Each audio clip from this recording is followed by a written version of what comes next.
was vacated January the 11th, 1995. These pages are affectionate. They're stuck on each other.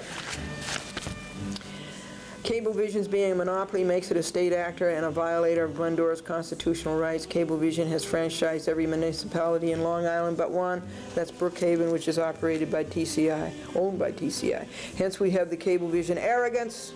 This is Cablevision Nassau, with arrogance and ignorance, defiance, the violation of the state laws and the federal laws, and their certainty that they are above the law, the judges, and the courts. Cablevision Nassau thinks they are above the judges, the courts, and the law. The public access channel shall be operated and administered by the entity designated the municipality, or until such designation is made, by the cable television franchisee. Provided, however, that the municipality may designate such entity at any time throughout the term of a franchise by a resolution duly adopted by the legislative body thereof. Well, Glendora says, Article 28, New York Executive Law, 829.3 says no municipality shall exercise editorial control over public use of channel. It also says the Cable Commission shall not exercise editorial control of public use of channel. And the third one you know, certainly the cable operator shall not. And 829.1, we have to face it, the laws have them covered. They cannot get around the corner. They should live in igloos where there are no corners. Professor Perry says to regard the Nassau Coliseum case where the evangelist was found to have entitlement to be there, even though the Nassau Coliseum is managed by a private entity. Ha.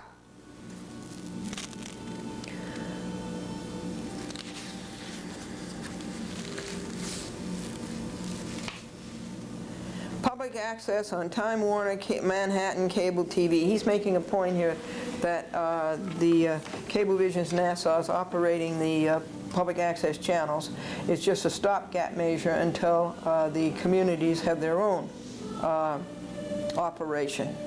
And Glendora points out that public access on Time Warner Manhattan Cable TV and Paragon Manhattan Cable TV are operated by such a nonprofit organization, the Manhattan Neighborhood Network, and they know full well that public access is a public forum for exercise of First Amendment rights, and see infra. Manhattan Neighborhood Network, to ensure the ability to exercise their First Amendment rights through the medium of cable television. This television is the most powerful communications medium, and there are cable channels set aside specifically for their use, to be used as an electronic soapbox, providing uncensored, non-commercial channels on which to say what's on their minds. Everybody understands that except Cablevision Nassau. And now they're lying. They broke the law, now they're lying about it. What a disgraceful record. Why don't they just fess up? Say, all right, we did it, we're sorry, we're wrong. Here's the make good. Cablevision entered under color of state, violated Section 1983 civil rights, and violated 531E censorship, along with New York State 829.3 censorship, and additional violations of Glendora's rights under her pendent state claims. Kalaji misses the point about Amtrak. Amtrak thought it was a private entity when it came to the billboard in Penn Station, just as Cablevision thought it was a private entity when it comes to government-mandated public access channels. The United States Supreme Court said no. Ergo, Cablevision is a state actor and a bad actor. About private right of action, the government gives Cablevision plenty of private right to enforce on theft of service and black boxes, etc. What is good for Cablevision is good for public access producer Glendora. Glendora should be able to enforce defendants' violation of the Cable Communications Policy Act as amended, because Cablevision uses the federal and county courts as a forum when Cablevision alleges others' violation of the Communications Act. And here's what they say. Cablevision is a person aggrieved by the defendant's violation of the Communications Act and is authorized to institute these actions against the defendants under Title 47 of the United States Code, Section 605E3A and Section 553C1. This is what Cablevision says in the courts, that we're entitled to enforce these, well, you know, when people steal the the cable service, and when they sell black boxes. The Second Circuit follows Rule of Evidence 201D and says that judicial notice of Cablevision's other pleadings is mandatory when the court is requested and supplied with the documents. Glendora hereby requests that the court have Cablevision supply the court with a pleading customarily filed when Cablevision comes to court to pursue their rights under Title 47, 605E3A. Very good, huh?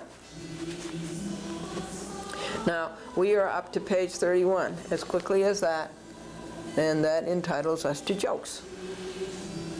You know you're reaching middle age when it takes you longer to rest up than it did to get tired. And you know you're reaching middle age when you're faced with two temptations, and you take the one that'll get you home earlier. And did you hear about the midget fortune teller? A midget fortune teller escaped from jail, and the headline in the newspaper was, "Small, medium, at large."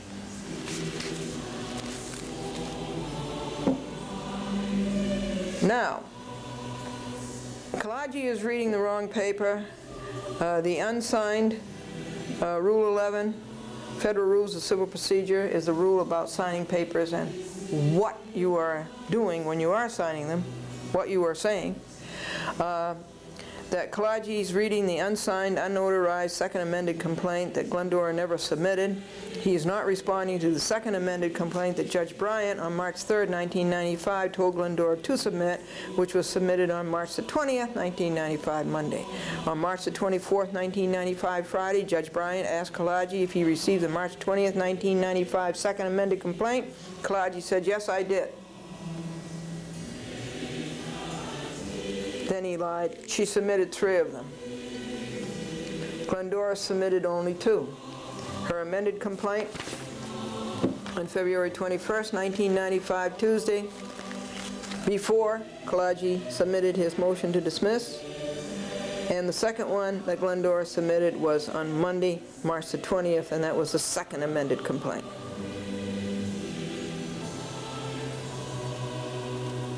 And I say, if he did receive it, why didn't he answer it? So he stood right there and lied in front of Judge Bryant, saying she submitted 3 of them. On March the 24th, 1995, Friday, Judge Bryant denied that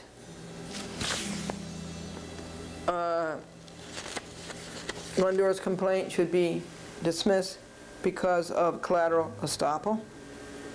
And he denied that Glendora's complaint should be dismissed on the grounds of mootness. And Judge Bryant also said that Glendora is entitled to damages. And Kalaji says because there is no state action, she cannot state a private right of action to enforce the Cable Act. Glendora says there is state action. We have shown that repeatedly. There is a private right of action to enforce the Cable Act, just as Cablevision has a private right of action to enforce the Cable Act for theft, service, and black boxes. Cablevision is liable for violating Section 1983. Accordingly, all of Glendora's claims must be granted. Glendora wants to point out that Strickland lied under oath in her affidavit. Her paragraph 2 says that Exhibit A is plaintiff's amended complaint. It is not. Strickland writes, nothing in the plaintiff's opposition to her amended complaint or in the papers admitted by Amicus Curiae Media Access, New York, presents the court with an issue of fact or law precluding dismissal of the amended complaint. Glendora says that is false and that what she's going to read to you below is a lie and a stupid. Strickland says plaintiff does not refute Cablevision's contention that she has received all the relief to which she is entitled. Don't dispute it. I dispute it day and night on television for hours and in papers for hours. What a lie. She admits, Strickland says that Glendora admits that Cablevision has restored her program to the Nassau County, Western Suffolk County, Long Island system. Her show is even being cablecast, quote, at her old time slot, unquote, quoting Glendora, and each week the program has been cablecast without a hitch, Strickland says. In fact, she lauds defendant Thomas Garga, who she says has done the job impeccably and with cheer and goodwill, efficiency and quality, and you know what I'm going to say to that. Say something good, and this is what they do to you about it. They turn around and use it as a knife. They turn it around and use it as a weapon. Backstabbers is what it's called. If Kalaji and Strickland had responded to the right second amended talk of franchise or of Glendora's not being the public within, so you can see the Cablevision's defendants are concocting, fabricating, trumping up again. Glendora is not a resident of East Hampton, Amagansett, or Montauk, and there's no problem there. We have to keep the picture in our minds. Cablevision has 600,000 subscribers in Long Island. This means every month they are receiving 600,000 checks. That is a lot of money, from $10 to $100 per check. 600,000 times every month. Every month. In view of these March 1995 attempts by Kalaji to get Glendora off the Nassau system again, Glendora asked this court for some type of a rule that would keep her on said system now that she has been put back on, September 2nd, 1994. Judge Bryan asked Glendora on March 24th, 1995 to submit a copy of the 1993 contract and the 1995 contract she signed with Cablevision. They are attached to this paper. Judge Bryan on March 24, 1995 asked Kalaji what the New York Supreme Court said to put Glendora back on TV. Kalaji's answer was woefully inadequate. The New York Supreme Court said exactly. Plaintiff has a statutory right to have her program on cable television in Nassau, and it must be returned.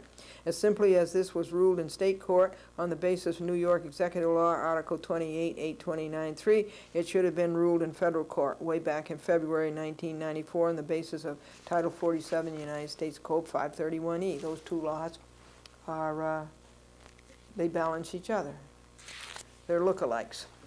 One is state and one is federal. Because Kalaji never responded to Glendora's amended complaint, Judge Bryant told Glendora on March 3rd, 1995 to submit it again. Glendora did submit it and had it served on Kalaji on March 20th, 1995, the complaint Judge Bryant directed. Glendora wins on all her claims for relief. Kalaji responded to an amended complaint that was a first draft sent out in a weekly log that was never signed, never notarized, and never submitted. Kalaji said to Judge Bryan on March 24, 1995, she sent out 3 amended complaints. This is not so. Glendora submitted an amended complaint February the 21st, 1995, the day Judge Bryan swiftly cleared up the clerk's mess with no mandate, and a second amended complaint on March 20th, 1995. The court has the affidavits of service. Glendora says that since Kalaji received it, why didn't he reply to it?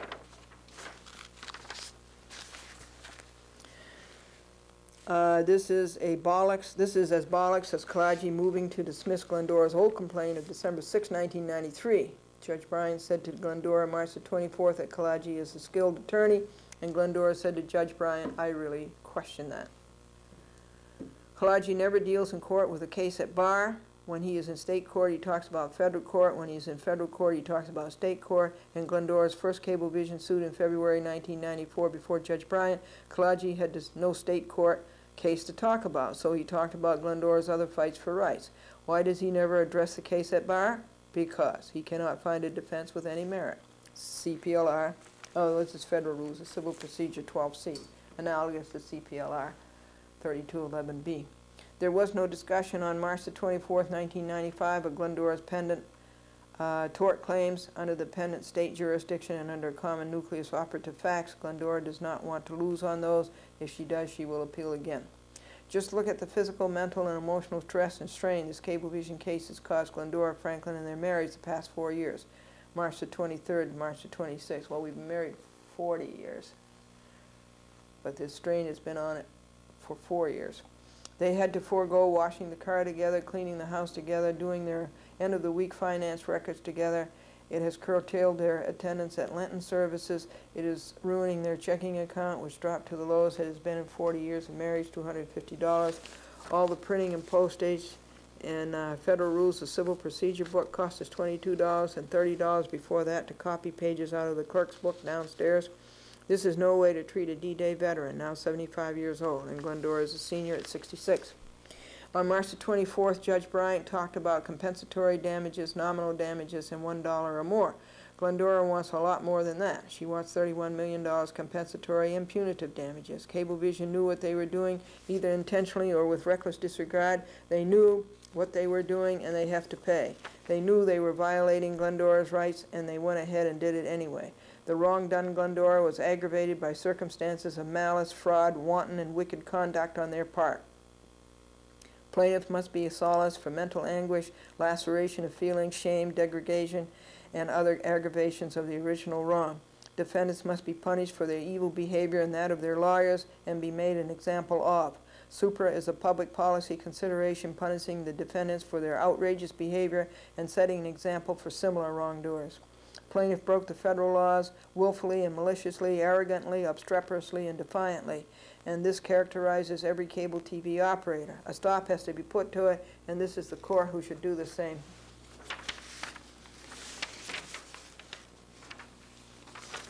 And we've got the affidavit of service covering up the page 52. That 5 pounds of paper Kalaji sent the night before the March the 24th hearing before Judge Bryant should have been used on both sides of the sheets, thus saving trees and the cost of storage space. Charles O'Brien is a judge and an expert at knowing everything has two sides. Glendora asked the defendant's motion to dismiss her complaint of December 6, 1993 and her amended complaint of February 21, 1995. Her second amended complaint of March 20, 1995 has never been answered.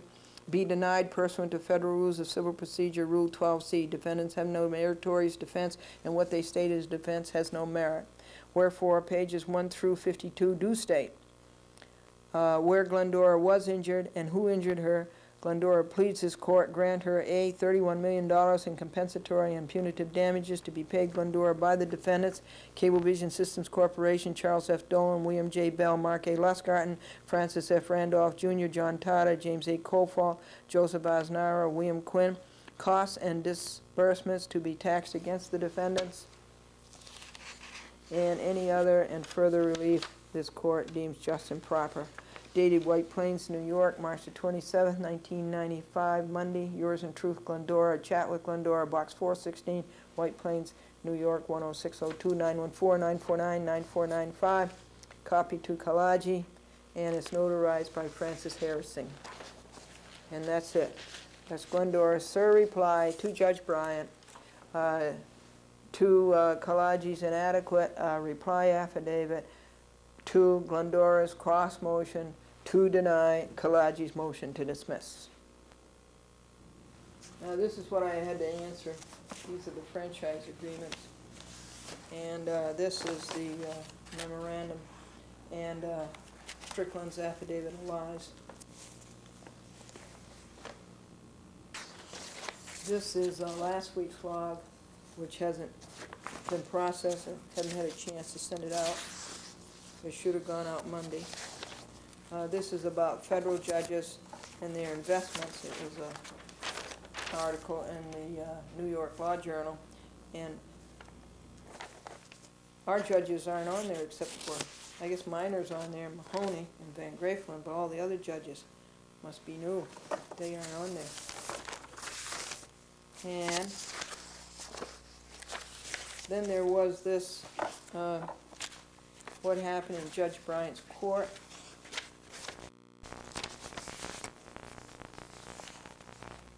All of that. That's Franklin's account, Franklin's shorthand. And my account, which is 8 pages. But you pretty much know that because you heard that, reference to that. I'll just go through again what Kalaji lost.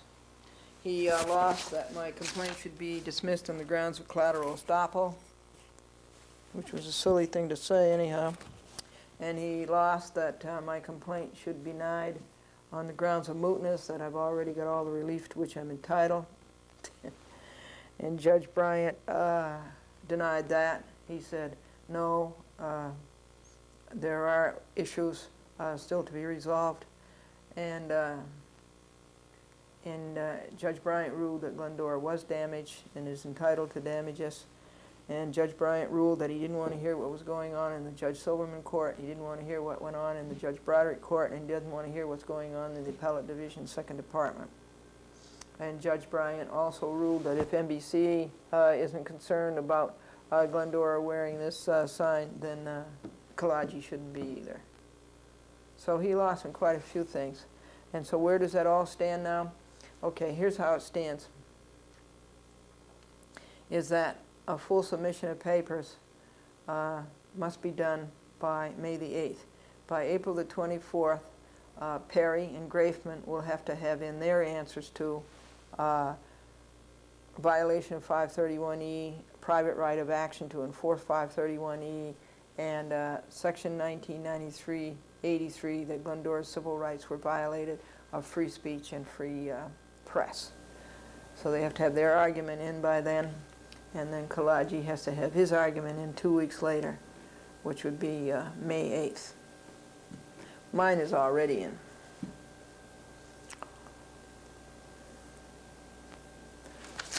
I really think that's it. And that's certainly more than enough on the law breaking of Cablevision Systems Corporation in their Nassau County Cablevision system.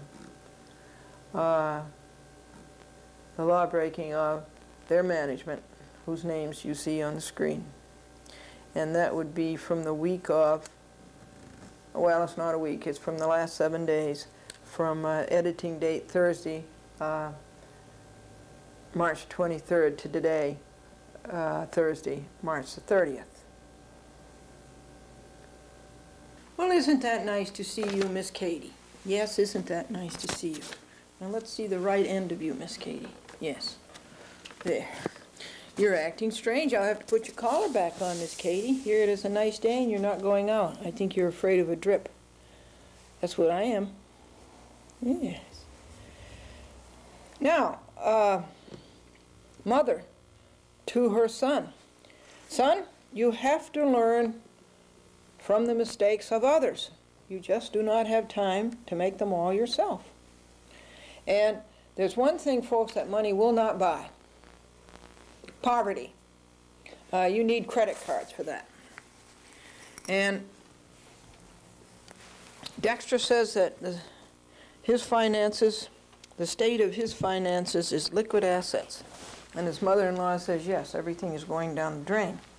Now what happened on Glendora versus Gannett Broder, McCorkindale Curley, Watson, Sherlock, and Paulson? Nothing. Nothing has happened. I haven't had any time to write that motion to Judge Burroughs to enjoin Kalaji from collecting his costs when he has got 2 orders to enjoin me from collecting my costs in the Silverman court when I beat Cablevision in the New York Supreme Court. I haven't got time to write that. Although it wouldn't take much to finish it. I got it just about written. And then what happened on Glendora versus the New York State Division of Housing and Community Renewal and Judge Coppola? Well, you knew that I was calendared to do an oral argument on Coppola 1 and Coppola 2 on April the 4th, that's this coming Tuesday, at the Appellate Division in Brooklyn. And I haven't got a chance yet to start this because I'm too busy doing the Colabella, perfecting the Colabella appeal. If we didn't have all these crooked judges, you know, we wouldn't have all this work and it wouldn't cost all this money. So, it's a microphone cord, Katie. So, as soon as I finish the Colabella appeal, writing the appeal, my appellant's brief, I hope to do this in time for April 4th, Tuesday. And that's the only deadline I know of at the moment. And so now we're up to what happened with the Walsh law breaking on the week of March the 20th. And how far did we get last week? We got up to Monday, Tuesday, Wednesday. And Thursday it says Franklin distributed the logs to the apartments. It took a quarter of an hour. At 6:40 a.m. there was horn blowing from the Mercedes again. Glendora told him cut out that horn blowing at any hour of the day, but certainly at 6:40 a.m. He said sorry. He comes to pick up a person in 2D. On Friday, we were pretty much occupied with Judge Bryant and Cablevision, the first lawsuit, and Glendora held the door open for Daniel Walsh. Glendora was coming in just as he was going out. They would have been at the door at the same time, so Glendora held it open for him. He went through and never said thank you. So this is the second simian offense. Next time she will close it in his face. He had the same upbringing he is giving his son and daughter. On Saturday at 1:36 p.m., Daniel Walsh fouled the hall with cigar smoke stench. Franklin saw him, and Glendora smelled it. At 2:35 p.m. to 3:15 p.m., James Walsh and a guest were down cellar making as much noise as they possibly could, and it was all on purpose. They did this for 40 minutes. That would be 2 people times 4 laws broken, times 40 minutes, and that's grounds for eviction. Glendora videotaped it, and you saw it on the videotape. James Walsh and a boy taller than he is and with black hair, and who has been a guest here repeatedly, who is a non-tenant, were in the cellar in the laundry area making excess noise, boisterous, intentionally to annoy and disturb with no legitimate purpose, that is harassment, and violated the White Plains noise law, and there was intentional infliction of emotional disturbance, and abusive and insulting language. They were shouting boisterously, deliberately to annoy. Glendora heard all this in her apartment. When she went down to her bin, she saw the 2 lawbreakers. The lawbreaking continued after she returned to her apartment directly above it and decided to videotape it. James Walsh was abusive and insulting language, calling mockingly Glendora. This is on videotape with the continuation of the deliberate infliction and harassment. Glendora said on the tape, John Porzio, this is James Walsh and a guest for whom he is responsible. You have seen what they are doing. This is grounds for eviction.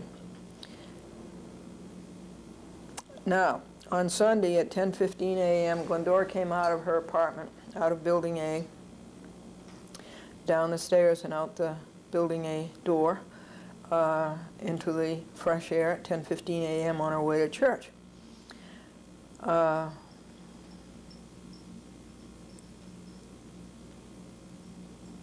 As she does every Sunday morning, and Franklin was waiting across the street in the Lincoln to drive us to church, and James Walsh and Daniel Walsh were sitting in their red truck in their parking space.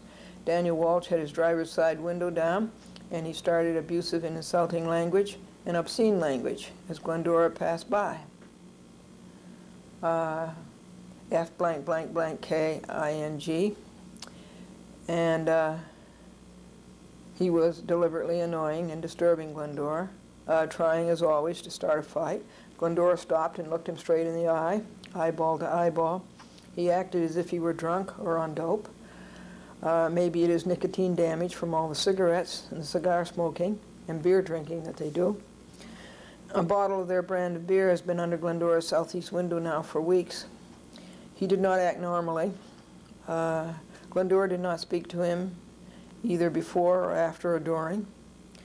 And he used his favorite word, which I've told you 5 times, and when he would sling and abuse, he would giggle and cackle and look over to his son James, who was sitting in the passenger seat.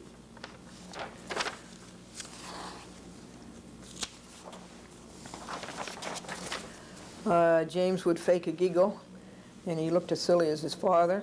And Daniel Walsh kept this up for 2 minutes, and Roberta opened the window from their apartment upstairs, and they're talking out of and shouting out of the window, which is a very uncouth thing to do, and said to Daniel, "What's going on?" And Daniel lied as always and said, faking innocence, "I don't know," as if he had not known that he had sat deliberately in the parking space, seen Franklin waiting across the street, and was waiting for Glendora to come out to harass her, to inflict, and to abuse.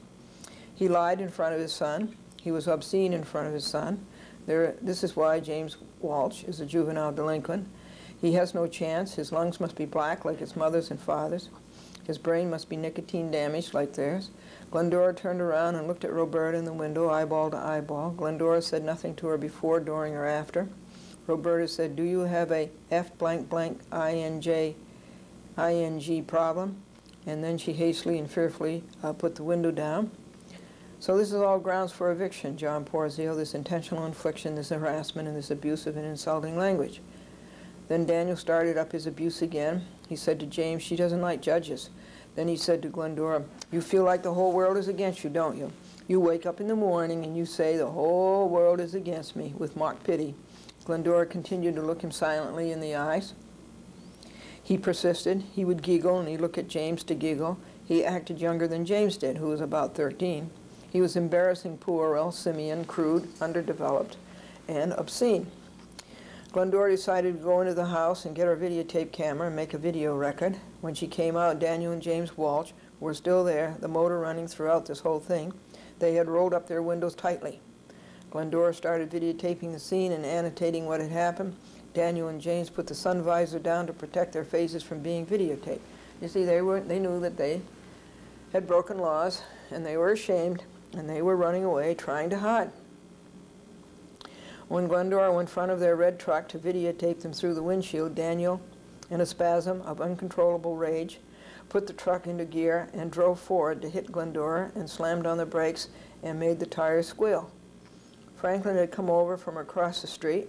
In addition to all of the other feelings listed supra, Daniel Walsh has an uncontrollable temper to the point of insanity. He would have hit Glendora with the truck if she had not stepped aside. He has done simian things like this before.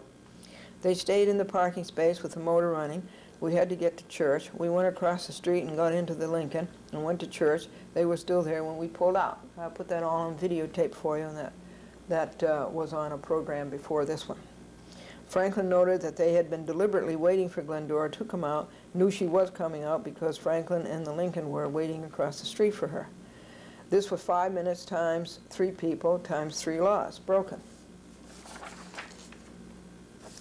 Glendora has the right to exit her apartment building and go to church without this harassment, intentional infliction, and abusive and insulting language.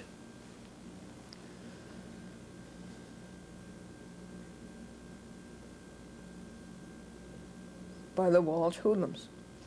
Add to this James Walsh putting on his roller skates upstairs, clunking down the stairs to go out and clunking back 3 or 4 times, and coming back with the roller skates on. Isn't that stupid?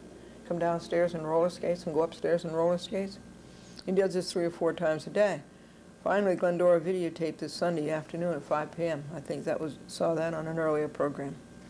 Right after that, James Walsh was destroying the grass in the courtyard, walking all over the grass in his roller skates. This is grounds for eviction for all of these that you see above. Glendora will have to make another demand on Porzio to evict them.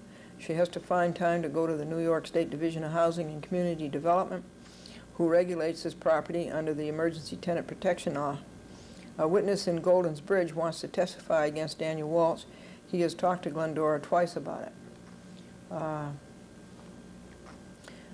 He was in the county clerk's office when Daniel Walsh was in there and heard Daniel Walsh say just horrible things.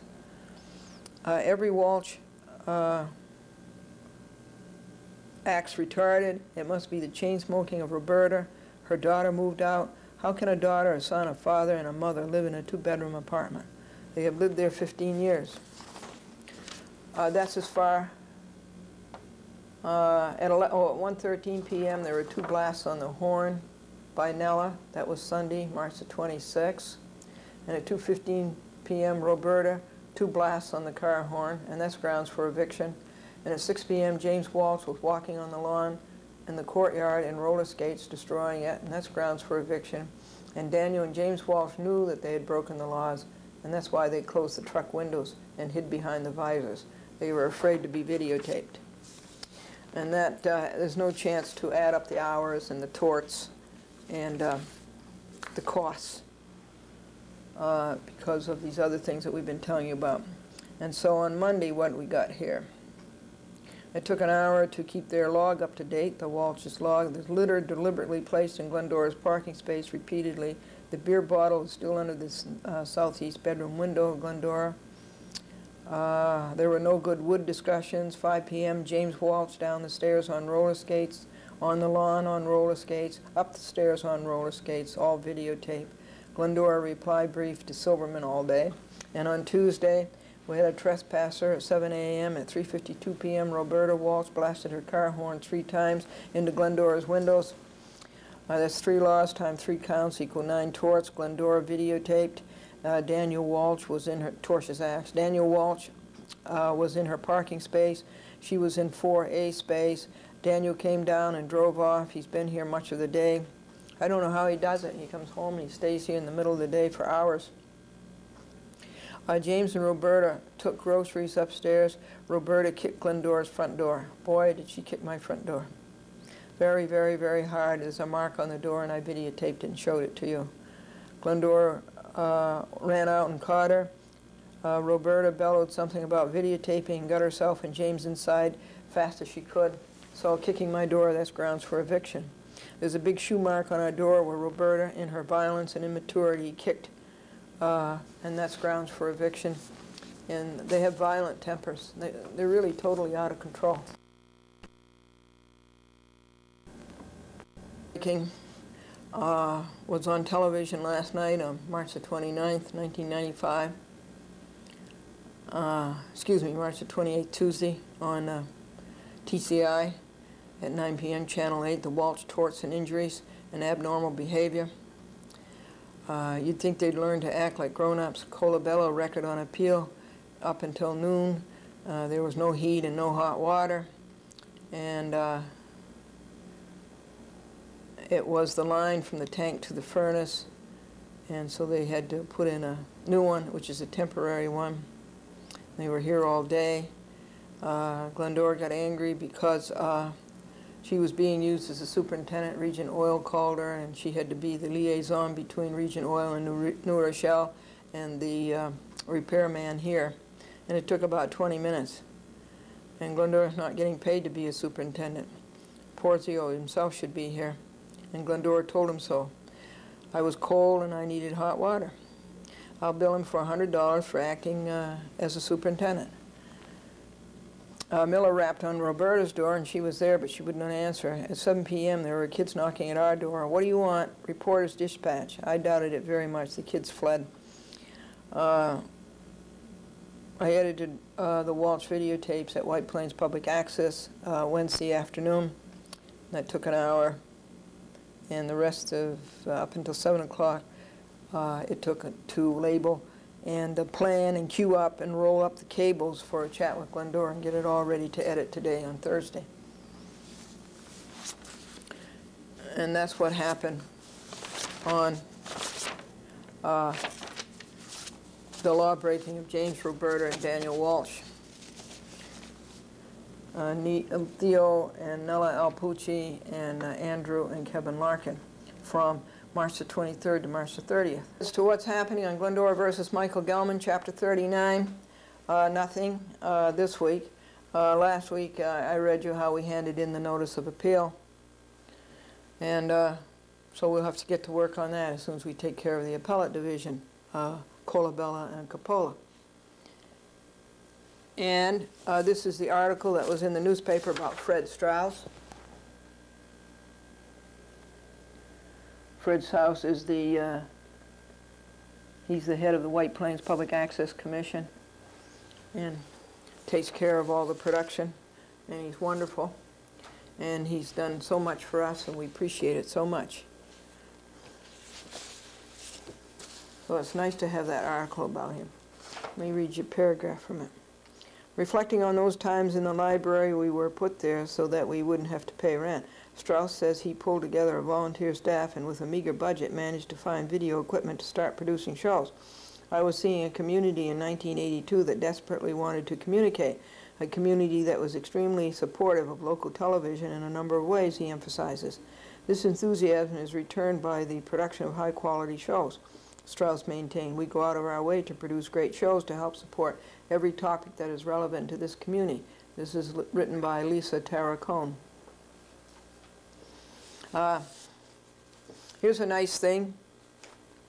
I really didn't have time to do this, but at the same time, I couldn't justify not doing it. And I wrote a letter to Radio Shack. Did I read it to you? And anyway, they were so pleased with it about this recorder. that I'd bought and all that hard work it did on the Michael Gelman tapes. And so it said, this is from the president of Radio Shack, Leonard H. Roberts, and it's written to Jim Kunch, who has a Radio Shack store in Greenburgh in the Gateway Shopping Plaza, up where Waldbaum's is. And, dear Jim, I just received a great letter from our customer, Glendora. She wrote a glowing report about the helpful and courteous service you provide her whenever she visits your store. It's true. Jim and Bruce. It is a great compliment to you and your work when we receive such a nice letter from one of our customers. Naturally, I was absolutely delighted by Glendora's kind words. You have done a fantastic job, and I'm very proud of you, and we are truly fortunate to have such a dedicated, customer-orientated individual representing Radio Shack. A copy of Glendora's letter has been sent to Bob Shiloh and Bob Putnam, and a copy will also be placed in your personnel file. So, you see, I'm glad I did it. I'm very glad I did it. I just didn't have the time to do it, though. Thank you, Jim, for doing such an outstanding job and working so hard to make a difference for our customers. I am deeply grateful to you for your efforts. And then Mr. Roberts wrote me this letter. Thank you for your recent letter praising the excellent service you received from our associates, Jim Kunch and Bruce DeMarzo. I am very pleased that they have served your needs in such a courteous and professional manner. They've done an outstanding job, and we are all extremely proud of them. We will certainly recognize Mr. Okay.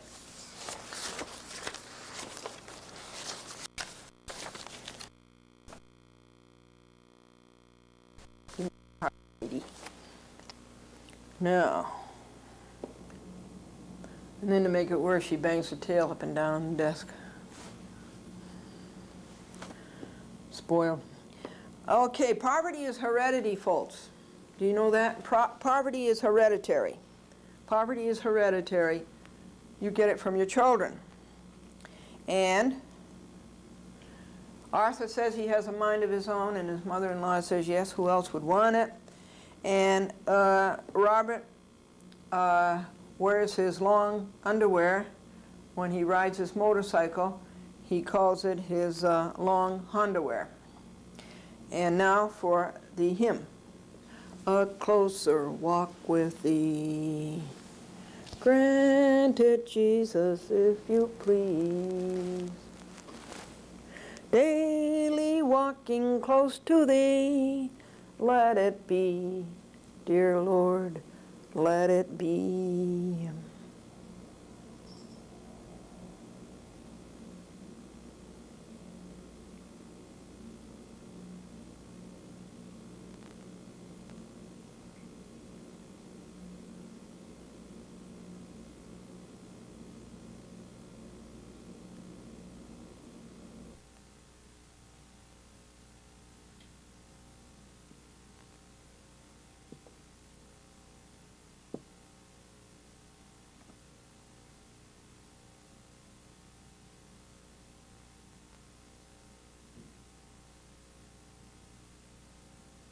I'm going to play the calls for you that came in from Nassau County last night. We also had 2 calls from Golden's Bridge, and I think there are about 6 from Nassau County, and last night was the last, that's wrong. Last night was the last night of March. This is April Fool's Day, April 1st.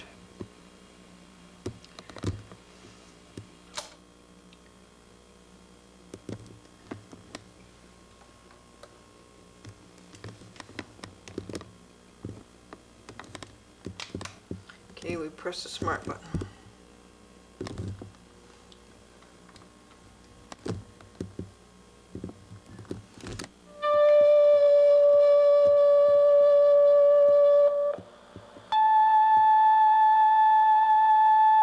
That was a test call. I find it hard to believe that they put people like you on TV. What the hell is with that hat? That's too bad. Unhappy person. Nassau County. Right. I'm watching you on television. I really wish I knew what you were talking about. I don't even know that you know what you're talking about. It's a shame. Leave your name and number. I'm sure you have something to say that people might be interested in hearing. Leave your name and number. Just reading all these ridiculous cases and briefs and wasting time. Cablevision ought to have you on all the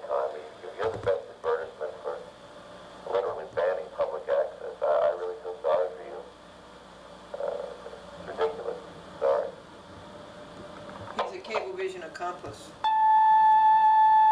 A relative.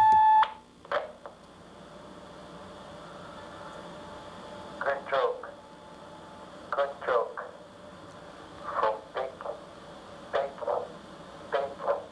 Brooklyn.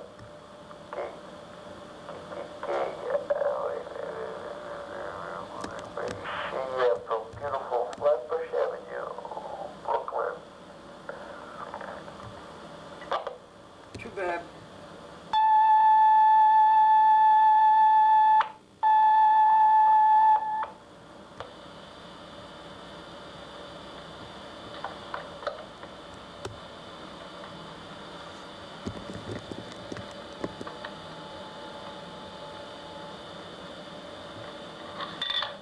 I think that's it.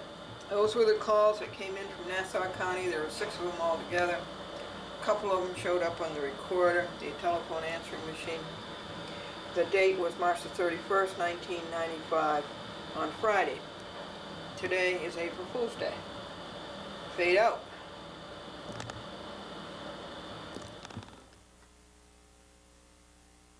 This is Tuesday night, April the 4th, 1995. I was in Brooklyn, 6 a.m. to 3 p.m., Appellate Division. A chat with Glendora was on at 9 p.m., TCI, Channel 8, and at 9:30 p.m., TKR, Rockland in Northern Jersey, and there were 12 telephone calls.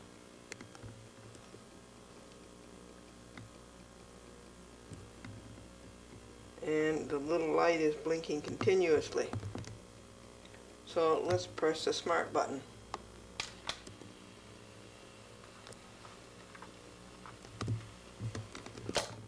This is Franklin Glen.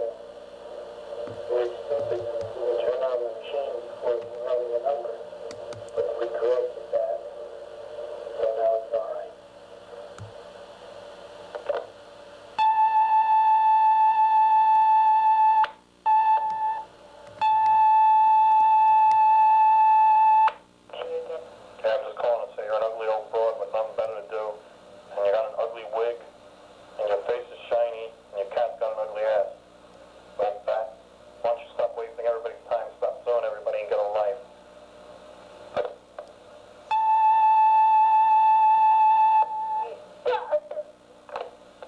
I think that would be a Michael Delman accomplice. I mean, you're the best advertisement. Stop tying up the cords with your frivolous lawsuits. Your show sucks. Michael Delman I'm tired of your bull crap. And you can't even read the way you read that joke. You sound like a big old retard, which you probably are. You old bat. Name and address. Name and telephone number. Here's today's joke. Why is Glendora's ugly face so shiny? Answer. Because she always got it up for her cat's big ass that's always on TV. You talk about all your happiness and your happy books, but to make everybody tired of all your bullshit throwing people on TV. You old bag.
net outrage.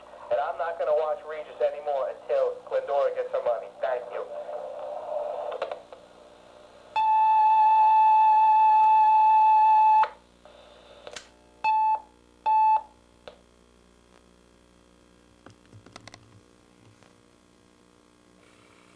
Again, the date on this is April the 4th, 1995, Tuesday, 9 p.m. to 10 p.m.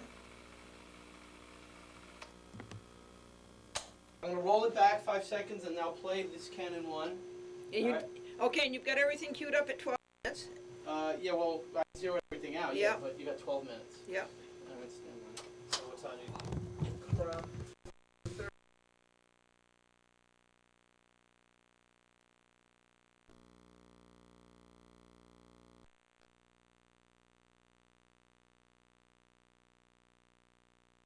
From tuner, and the man at the door says, "No, ma'am, the neighbors did." And did you hear about the 4 carpenters? There were 2 carpenters at White Plains Public Access yesterday installing shelves. I should have told them this joke. These 4 carpenters formed a quartet, and they were all tuba players, and they called themselves the Tuba Fours. And the reporter asked the pianist, "Why did you choose to play Beethoven's 4th Piano Concerto?" And the pianist thought about it a long time. He said, "Well, because that's what the orchestra was playing." And now I want to tell you about Scott Lord, Conrad Duberstein, Judge Robert John Hall, former United States Trustee Harold Jones, former United States Attorney Andrew Maloney, former United States Assistant Trustee Neil Mann, United States Trustee Teresa Kavanaugh, and Joseph Derby, who is employed as a security person at the Westbury Bankruptcy Court.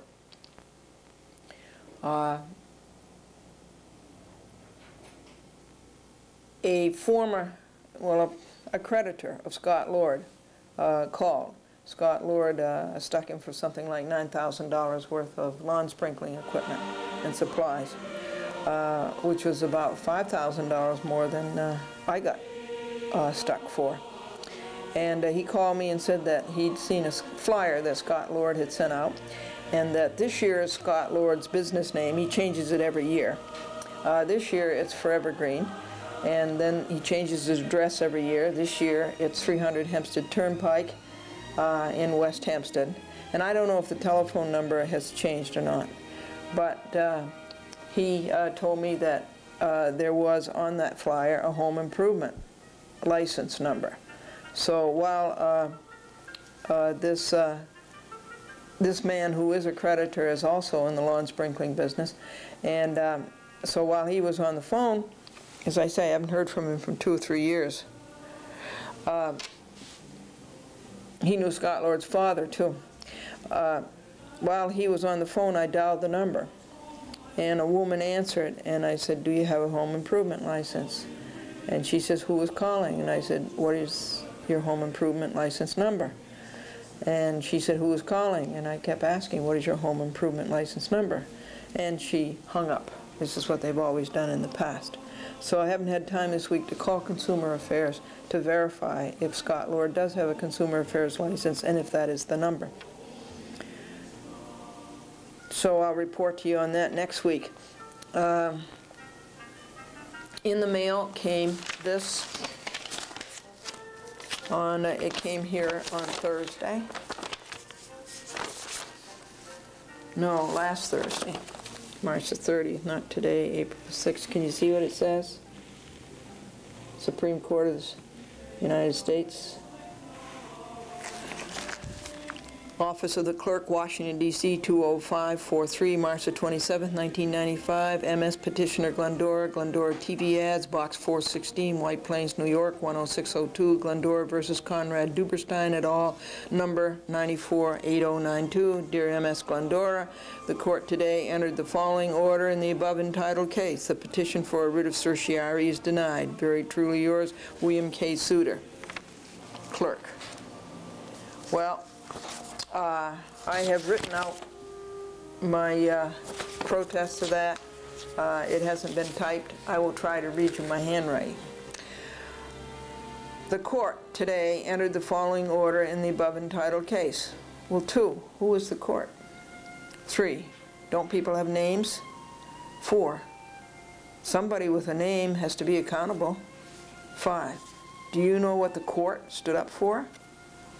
A, 2 judges, Hall and Duberstein, who broke their trust, who were negligent, who vitiated their oath, who embarrassed the United States of America. B, another judge in the United States District Court, Southern District of New York, by name of Gattal, who covered up for them and by hook or crook got them out of it. C, 3 more judges in the next court above, the United States Court of Appeals, Second Circuit, named Winter, Cabranes, and Jacobs, covered up for the 3 judges below. This is what the court stood up for, court, quote, unquote. Try to explain that to a kid in the country that boasts, quote, with liberty and justice for all, unquote. You stood up for crooked judges and other law-breaking employees of the United States of America.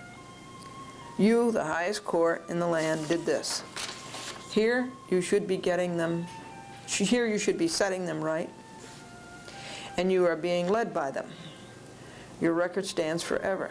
It is going on TV next week, and you give not a word of explanation. Glendora writes you 50 pages, you return her 3 lines, you give no reasons, it is recorded announcement. Why did they lie to us in school about the courts? Glendora did what was right, good, strong, and true. She uncovered the corruption, she reported it, she exposed it.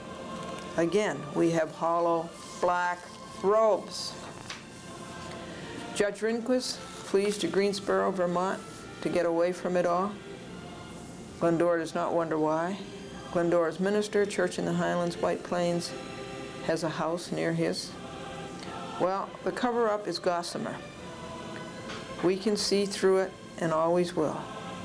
We spend 50 hours telling you what happened. We read your rules. We spend our Social Security money and our pension money to print and post. We spend our life, time, and labor, and you ship us 3 anonymous lines. Madam Justice is dead. Did you go to her funeral? Sir Court Reform is deceased also.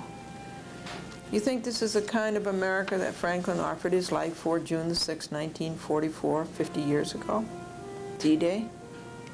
Courts are on the side of the crooks. I was fool enough to believe what I was taught in 9th grade civics class. Courts are there to give justice. A person is wrong, a person goes to court for justice, and it just isn't there. The bad guy goes scot-free. The courts are broken down, shut the doors, board them up, put up the sign, out of order. What you read here, or what you read here, will be read on TV. We spent $11,000 looking for justice in these courts, following the lie, the propaganda, that you go to court to get justice. We'll tell people the truth. You don't function anymore. You can't deal with it. At least you did not soak me the $300. Yours in truth, Glendora.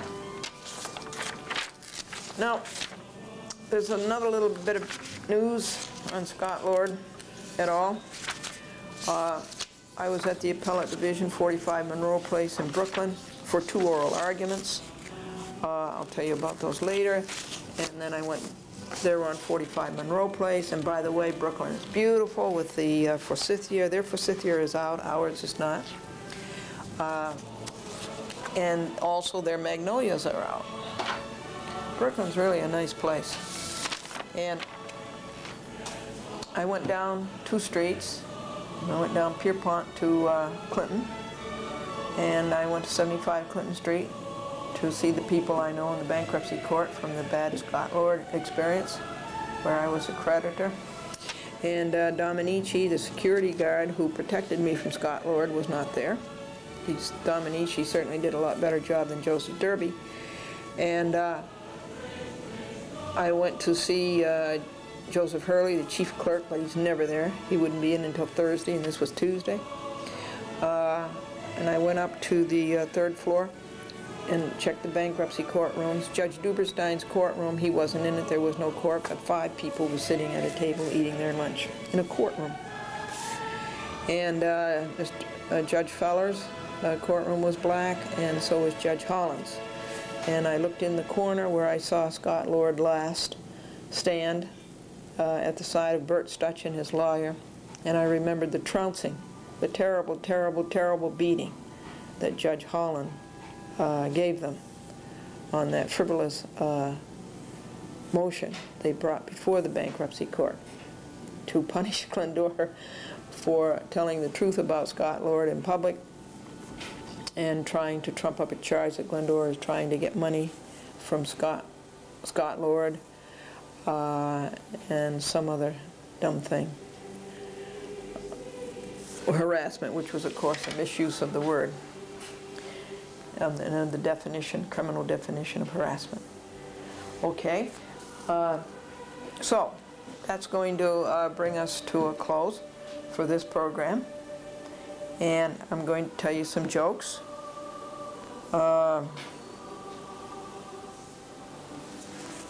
Wait just a second, I had a good one here for you.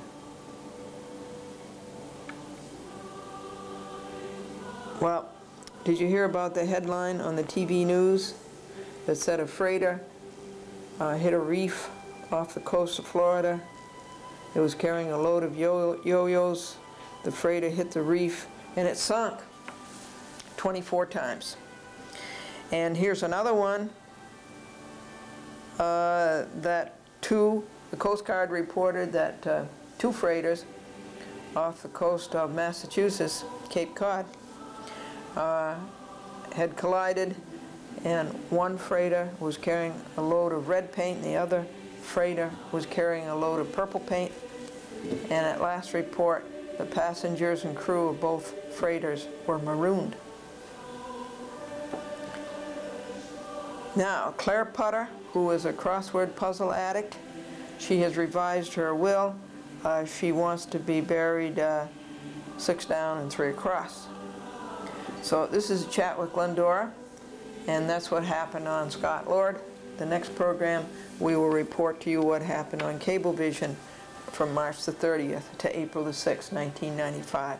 Keep your courage flaming, fight for right, although it's a very hard job.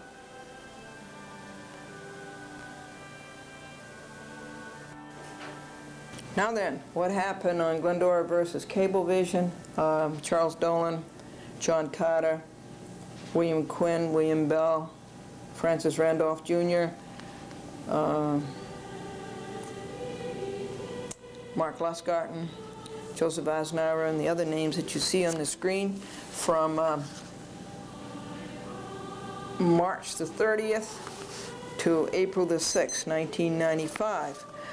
We have here this memorandum to the docket clerk from Judge Bryant as to what happened on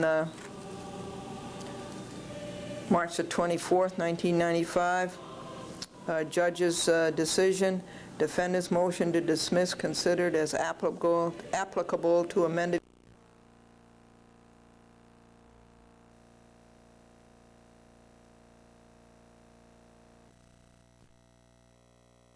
versus Cablevision, Charles Dolan, John Carter, William Quinn, William Bell, Francis Randolph Jr., Mark Lusgarten, Joseph Asnara, and the other names that you see on the screen from March the 30th to April the 6th, 1995. We have here this memorandum to the docket clerk from Judge Bryant as to what happened on March the 24th, 1995. Judge's decision, defendant's motion to dismiss considered as applicable to amended complaint, docketed March the 20th, 1995, and denied in part. The defendant's motion was denied in big part. I told you all the parts it was denied on. no collateral estoppel, no mootness, Glendora is entitled to damages. I don't want to hear Judge Bryant said about the Judge Broderick court. I don't want to hear about the Judge Silverman court. I don't want to hear about the appellate division court. I am here to do what the Second Circuit mandated me to do, Judge Bryant said, and that's to take care of Glendora versus Cablevision, that lawsuit. Decision reserved as to the balance of the motion to dismiss. Papers to be fully submitted by May the 8th, 1995. See the transcript. I would like to see the transcript, and I've asked for the transcript, but I don't get the transcript. Angela O'Donnell, who's a sweetheart, got me the transcript before on the February 18th, the February 18th Judge Bryant, 1994. And I don't get the transcript from Sue for March the 3rd, 1995. And I don't see why I have to put up such a fight for those, because they charge you so much money. They really rip you off. You know, they charge you $3.50 for a page, and they don't fill up the page. Here is, this is another thing that happened at the hearing, March the 24th. This is Brian Grafman's application, notice of motion, to Judge Bryant for him and Perry, Robert T. Perry, to be admitted as amici curiae, friends of the court. And Judge Bryant deals with that by granting it in his handwriting, scribbled there on the side. It's kind of interesting to see his handwriting, isn't it?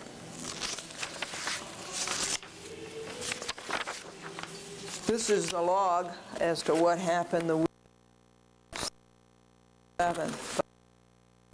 At any time to get it ready and send it out. And then here is the new log.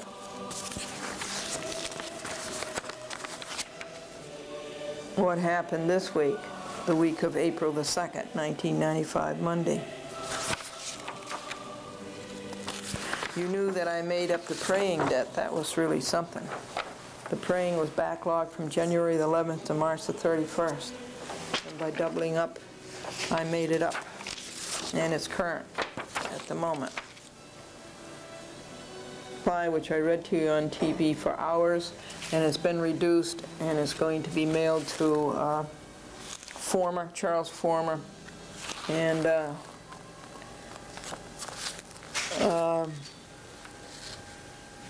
Irvin Polinsky, and to Gilman Burke, of Sadly, Stevens, Burke, and Burke. See, most of the time it was spent on the Colabella, perfecting the Colabella appeal that was due. Well, actually it's due today, but I got it in early, April the 4th, because I was at the appellate division in Brooklyn. The time was spent there, and then on the two oral arguments, Coppola 1 and Coppola 2, the two bad decisions of another Westchester County Supreme Court justice. You know, Justice, SC, supposed to be Justice of the Supreme Court. JSC stands for Justice So-Called.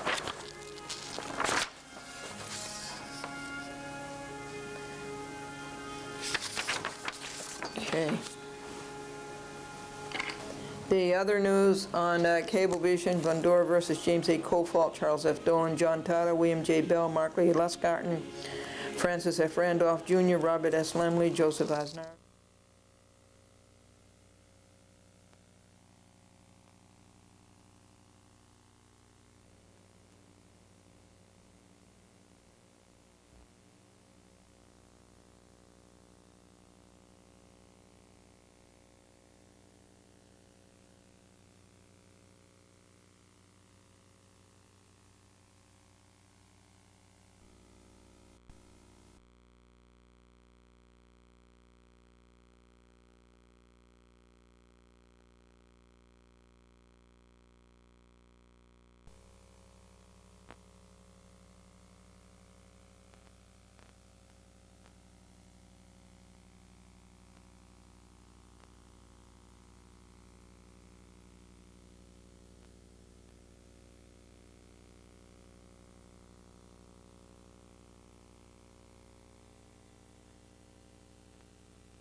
C stands for Justice Sokol.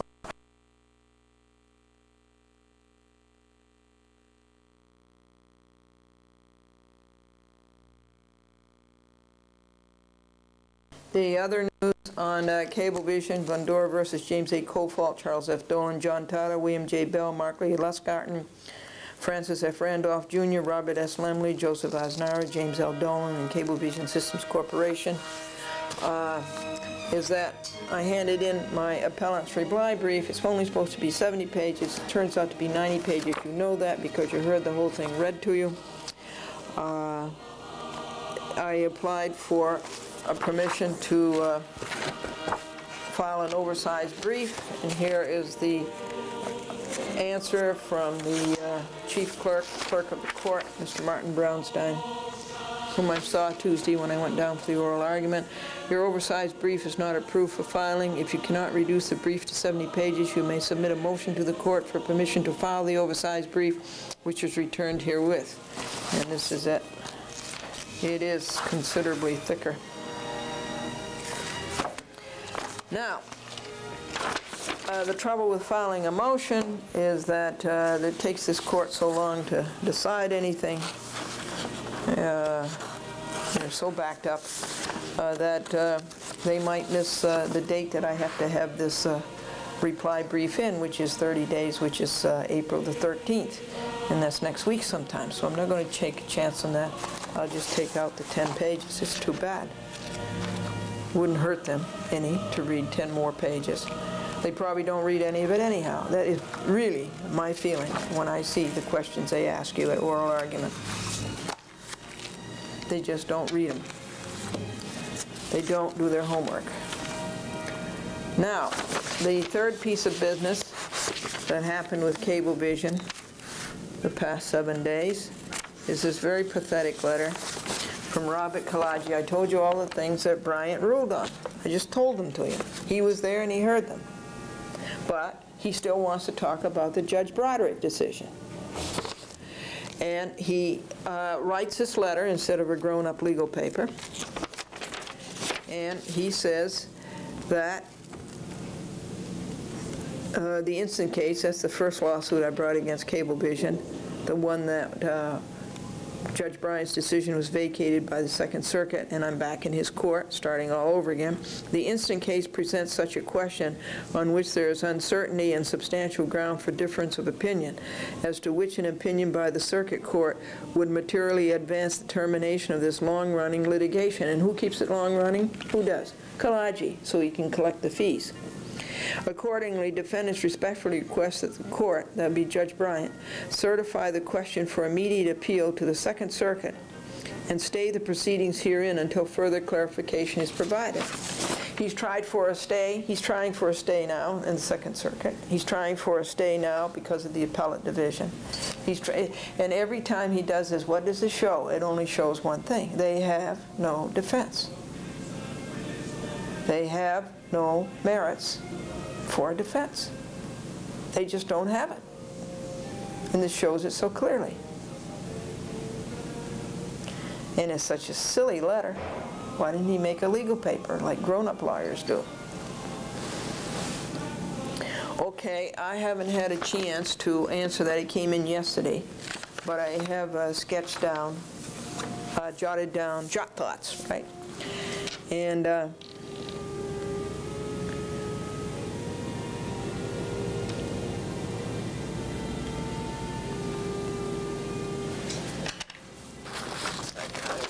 Judge Bryant, as you can see, made it very, very clear that he was not going to take a stay and that he didn't care about the Judge Broderick decision, that he was there to deal with the Judge Bryant decision that the Second Circuit remanded. It's obvious that Kalagi is losing. It's obvious that Cablevision is losing. They're always trying to get out of a court by getting into another court, always. They never deal with the instant case at bar in the court in which the case is. They're always trying to get into another court. They're always running. You can see that Kalagi is scared. You can see that he can't come up with any defense at all on the papers that are to be submitted May the 8th. when everything's to be fully submitted. You can see he can't come up with a fight. He can't come up with a defense. And I say again that Bryant ruled clearly on no collateral estoppel, and that he ruled clearly that there would be no more talk about the Judge Broderick decision. He ruled clearly that he will deal with the mandate and only the mandate in this case, Glendora versus Cablevision.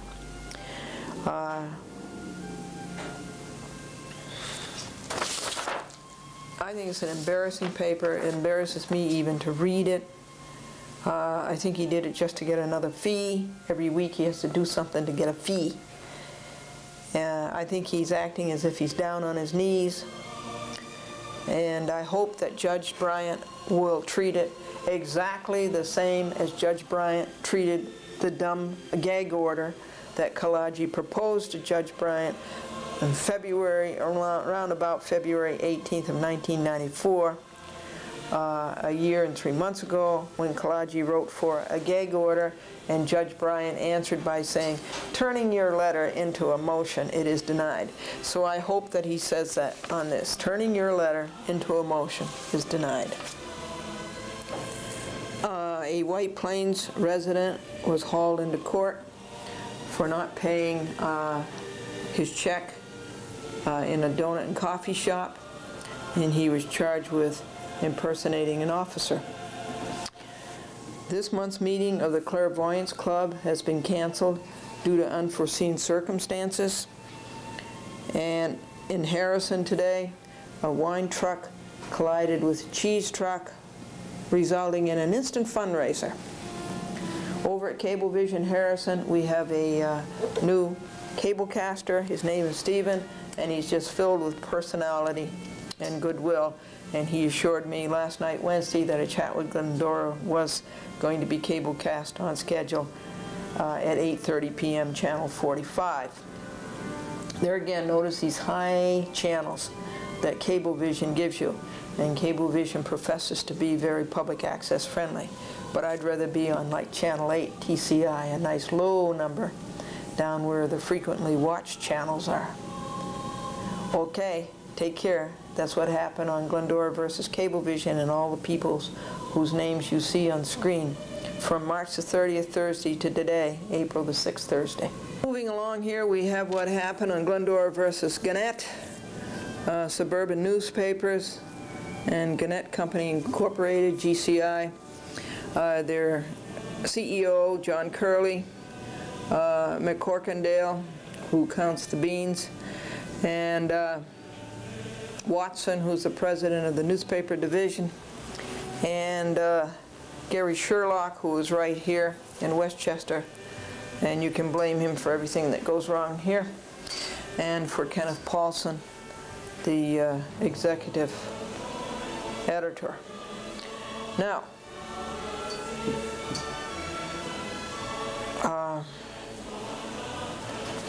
this goes back to the old Gannett libel suit, and it goes back to the old Gannett breach of contract case when Judge Johnson ruled wrong that Gannett did not breach a contract, and he's like any judge in Westchester County, scared stiff of Gannett.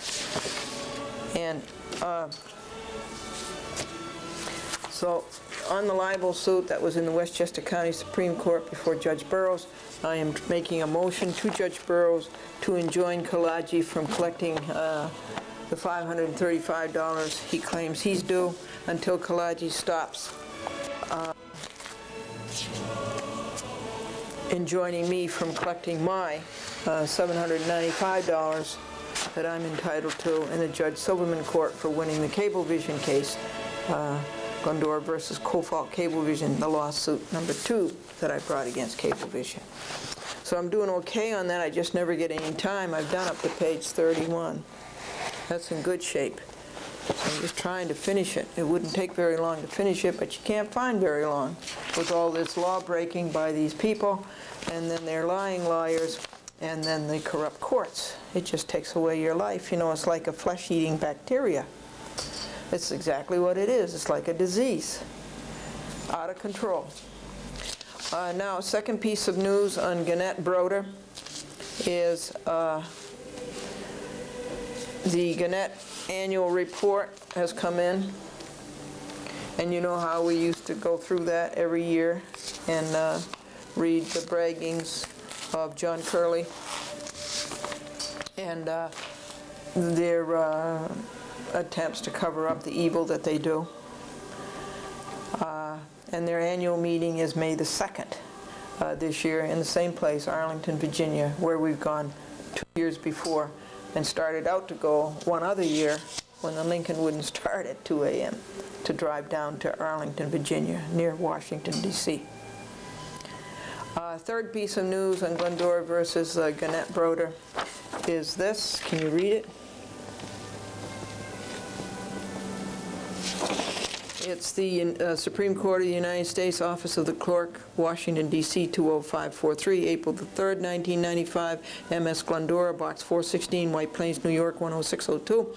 Re. Glendora versus Gannett Company, Incorporated, et al. Docket number 948034.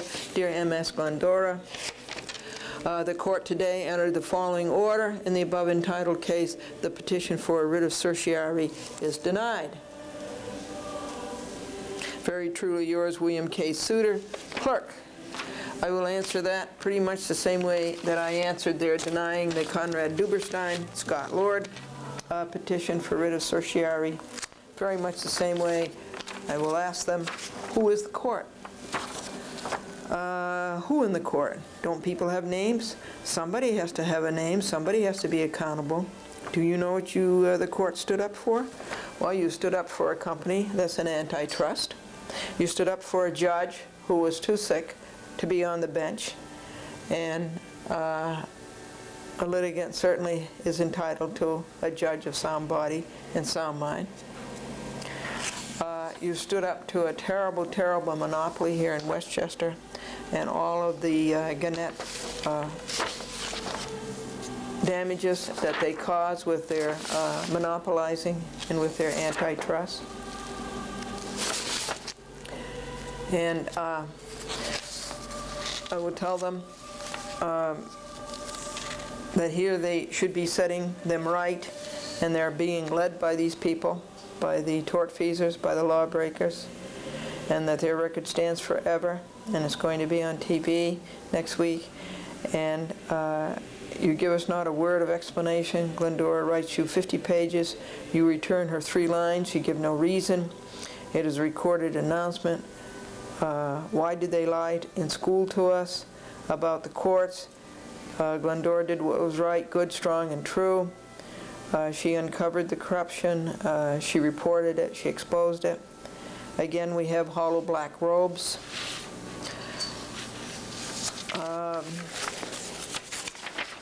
The Judge Rehnquist flees to Greensboro, Vermont to get away from it all, and Glendora does not wonder why. Glendora's minister, Church in the Highlands, White Plains, has a house near his. Well, the cover-up is gossamer. We can see through it, and we always will be. We spend 50 hours telling you what happened and read your rules and spend our Social Security money and our pension money to print and post our life, our time, and our labor, and you ship us 3 anonymous lines. Madam Justice is dead. Did you go to her funeral? Sir, court reform is also deceased. You think this is the kind of an America that Franklin offered his life for on June 6, 1944, 50 years ago, on D-Day? Courts are on the side of crooks. I was fool enough to believe what I was taught in 9th grade civics class, that courts were there to give you justice. You're wronged. You go to school for, you go to court for justice. Justice isn't there. The bad guy goes scot-free. The courts are broken down. Shut the doors, board them up, put up the sign, out of order. What you read here will be read on TV.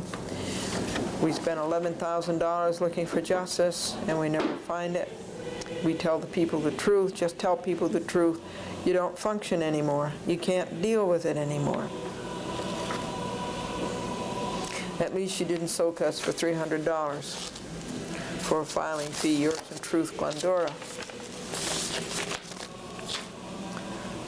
And that's what happened on Glendora versus Gannett Broder this week. the last 7 days before today, April the 6th, Thursday. And here are some jokes before we go on to our next law-breaking, lying lawyers and corrupt courts. That would be the two bad decisions by Judge Coppola, Coppola 1 and Coppola 2. And Diane says that her husband suffers from insanity, and her mother says he doesn't suffer from it, dear, he enjoys it. And here's a business joke. Our company just bought a new conference table. It's 9 feet wide and it's 30 feet long, and it sleeps 20. And a panhandler said to Arthur, can I have $3 for a cup of coffee? And Arthur says, $3 for a cup of coffee? Isn't that a lot? The panhandler said, please just say yes or no. Don't tell me how to run my business. Before you is the matter of Glendora versus the New York State Division of Housing and Community Renewal, the DHCR. Governor Mary Cuomo, Angelo J. Aponte, David Ayala, Joseph Fernandez, Barbara M. Mays, and Carol Short. And this is the appeal that you just saw to the New York Supreme Court, Appellate Division, 2nd Department, case number 9308944. The oral argument was Tuesday, April the 4th. The calendar call was at 10 a.m. I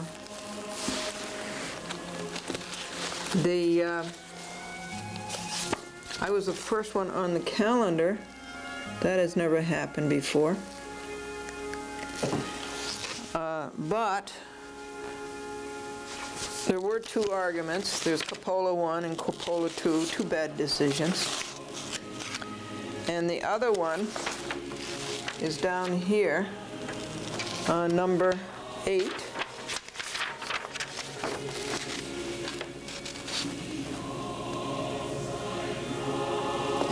Glendora versus Stephen Cohen. That's another DHCR down in Manhattan.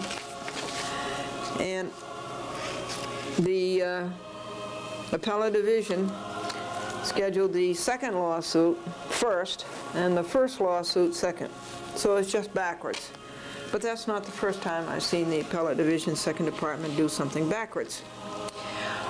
So the panel was Judge Belletta, Judge Goldstein, who was very attractive,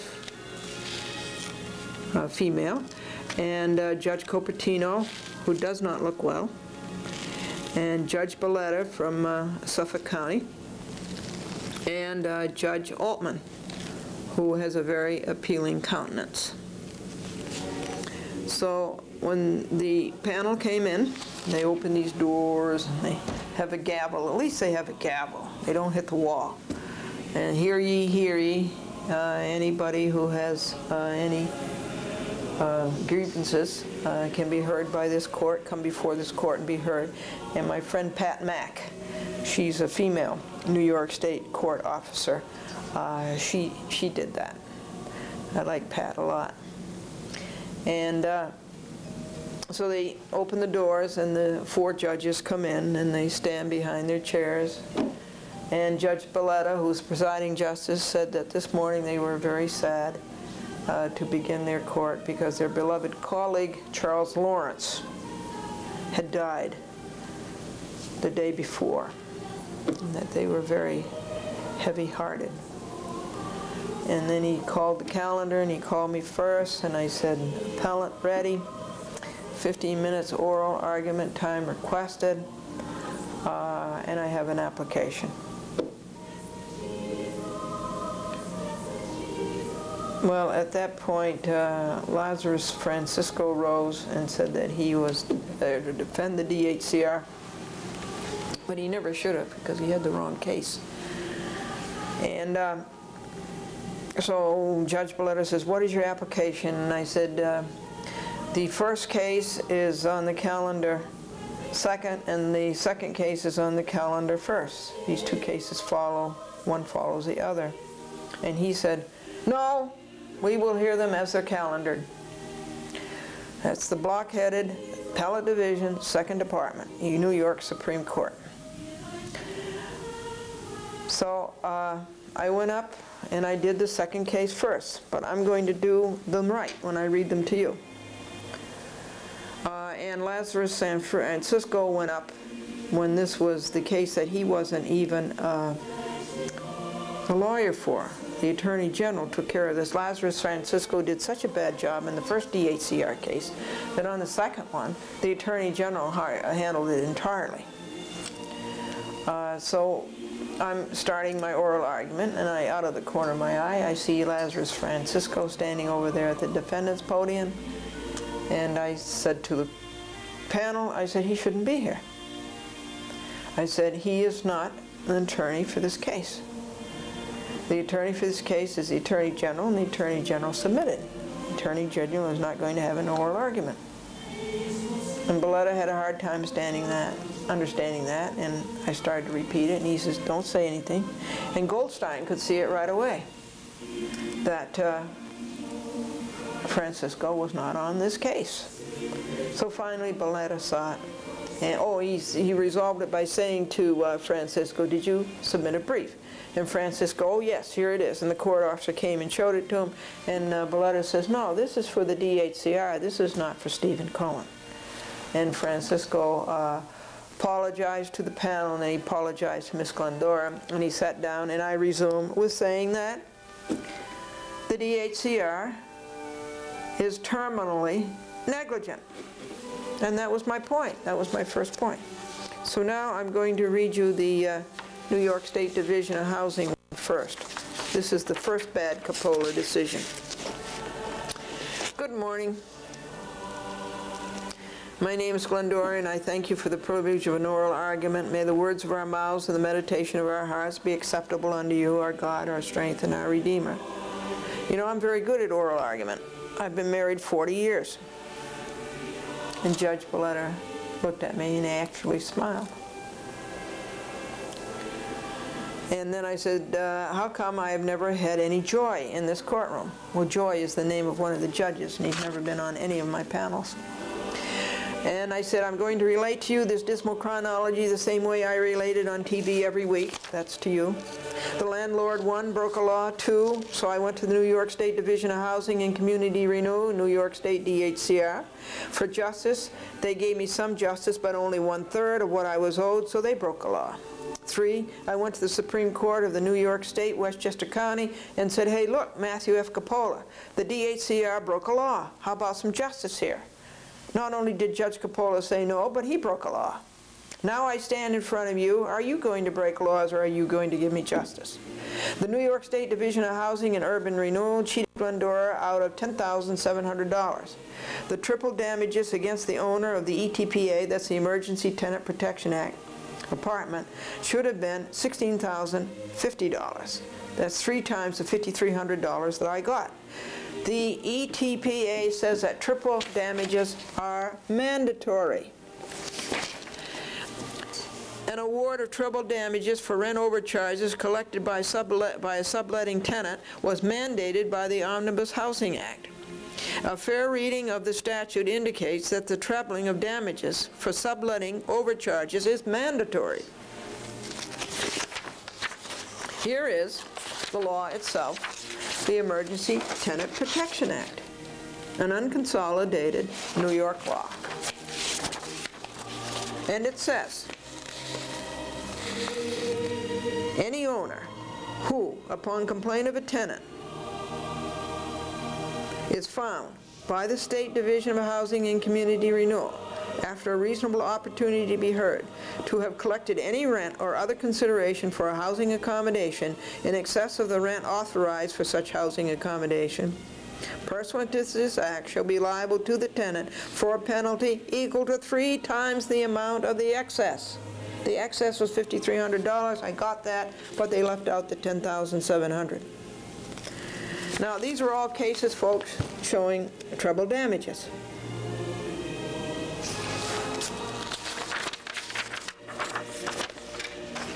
Nowhere and at no time did the owner establish by a preponderance of evidence or by any evidence at all that the overcharge was not willful and was not attributable to the negligence. As S. Davis owned the co-op apartment since 1981. Are you telling me that he didn't know that the place was under the emergency tenant protection law in 10 years? The DHCR claims the owner gave proof that overcharge was not willful nor negligent. Any such proof was not shown to Glendora. We have to cut out now, but we'll continue this on the next program.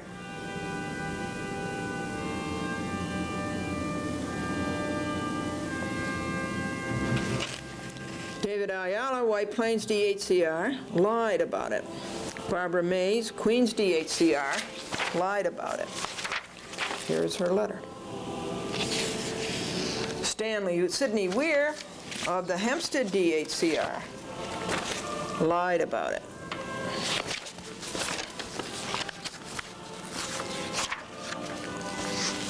That the owner's action was willful is borne out by the owners never having registered the apartment with the New York State DHCR, and further by the owners never having offered the tenant an opportunity to renew for 1 year, nor for 2, and further by not informing the tenant of the legal regulated rent, and further by owner's steady harassment more than 13 times, plus an eviction action, a summary proceeding in court to get the tenant to move, all of which failed, on audio tape and in the court record.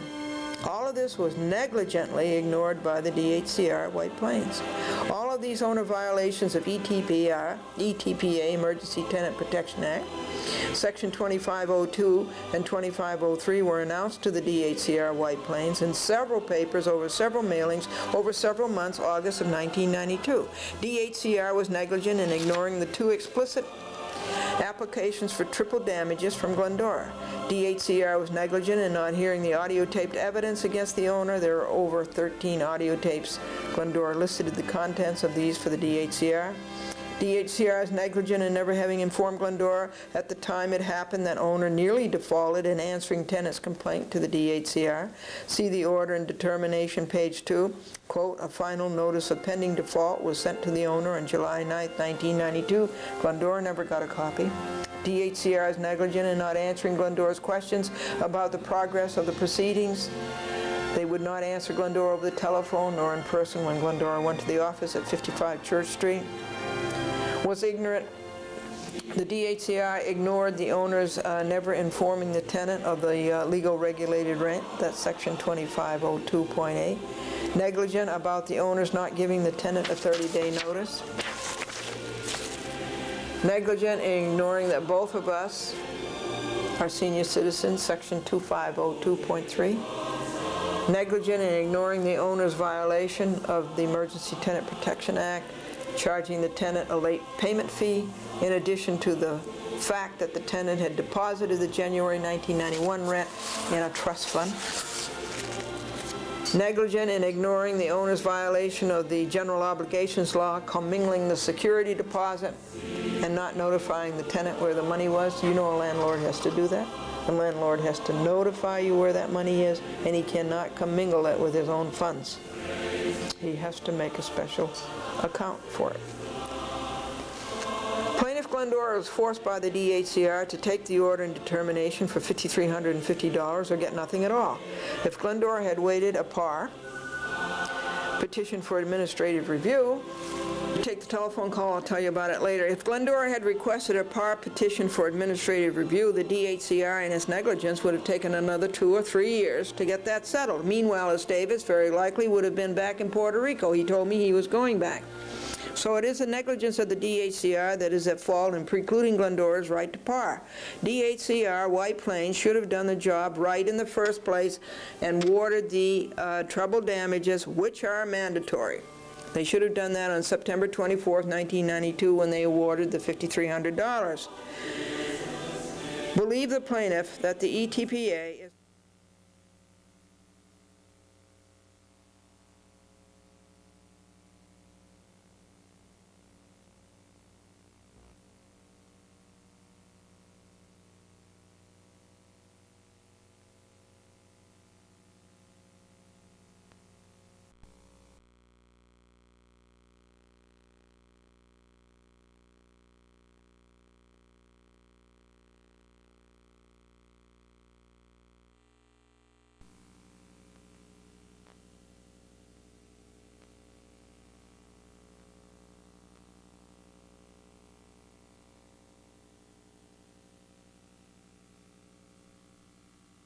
should have done the